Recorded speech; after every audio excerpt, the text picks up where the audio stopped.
Bagaimana akal-akalan supaya perusahaan asetnya naik dalam seketika tapi sah secara hukum dan tidak ada dirugikan? Banyak rahasia sukses berbisnis yang kali ini saya ajarkan hal yang beda dengan yang diajarkan oleh para motivator atau coach bisnis. Ini juga tidak diajarkan jika ingin berbisnis dengan cara baik-baik. Yang akan diajarkan kali ini adalah cara yang nggak umum, cara nakal, tegaan, dan cara sontoloyo. Inilah tipe berbisnis ala sontoloyo. Pelajaran pertama, Anda harus punya 3 macam pembukuan. Betul, sahabat nggak salah dengar. Kita harus punya 3 laporan keuangan. Anda harus punya pembukuan lebih dari 1. Ini ajaran saya dan itu pasti. Berikutnya, Anda harus punya badan hukum, PT, perusahaan terbatas. Lalu Anda harus punya rekening bank pada perusahaan tersebut. Lalu Anda harus taat bayar pajak. Dan ini kuncinya lagi. Ingat, pembukuan 3 tadi untuk apa saya tidak usah jelaskan detail. Hanya sekilas. Yang satu adalah yang jujur untuk pemilik perusahaan. Yang satu adalah yang rugi dan sedang berinvestasi untuk pajak. Dan yang terakhir bagus untuk investor. Bagaimana mengkombinasikannya agar sah, baik di mata pajak dan negara, baik di mata investor, dan baik di mata pemilik. Disinilah video ini bertujuan. Nanti kita akan sampai di sana setelah pelajaran berikutnya tentang membuat holding. Jadi pelajarannya tentang holding dulu. Holding bisa diciptakan di awal dengan membangun anak usaha atau beberapa perusahaan bergabung menciptakan holding. Saya lebih suka yang kedua karena itu lebih mudah ngakali bank. Saya coba menjelaskan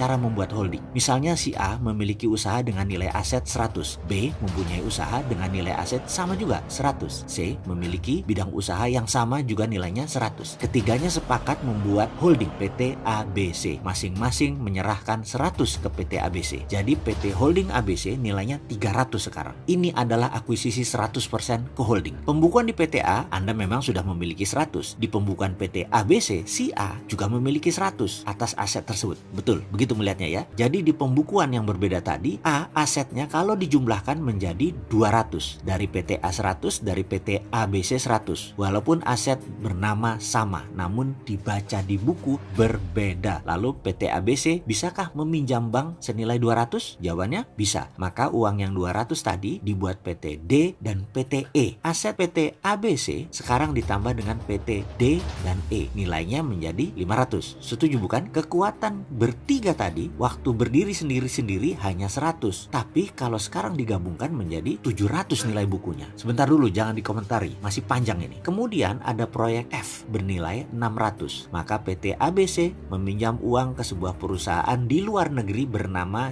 Y. Y invest 600 dengan mendapatkan jaminan aset perusahaan PT ABCDE. F, proyek tersebut jalan baik dan tiap bulan menyicil pinjaman ke luar negeri, ke negeri seberang. Namun karena bunga besar, maka F terus menyicil ke perusahaan Y bahkan hingga tahun ke-8 masih belum lunas-lunas. Malah di tahun ke-8 pinjam lagi tambahan dengan bunga lebih besar lagi. Karena hutang besar, perusahaan ABCDE berhutang dan terus-menerus bekerja tanpa ada untung. Pajak ABCDE kecil, untungnya hampir tidak ada. Kemakan operational expenditure walaupun aset terlihat naik. Hampir 600 plus 600 ditambah kenaikan dalam 5 tahun operasional mungkin sudah menjadi 2000, tetapi tidak ada cash di tangan. Apa yang terjadi dengan pelakunya? Si A, si B, dan si C. Tahukah Anda bahwa perusahaan yang berinisial Y ternyata milik ABC? Y tidak punya hutang, tapi punya revenue streaming yang solid. Yang dilakukan adalah memindahkan aset ke Y tanpa pihak Indonesia menyadari. Karyawan Y hampir tidak ada. Uang di Y langsung dibagi ke pemilik ABC tadi. Karyawan A, B, C, D, E, dan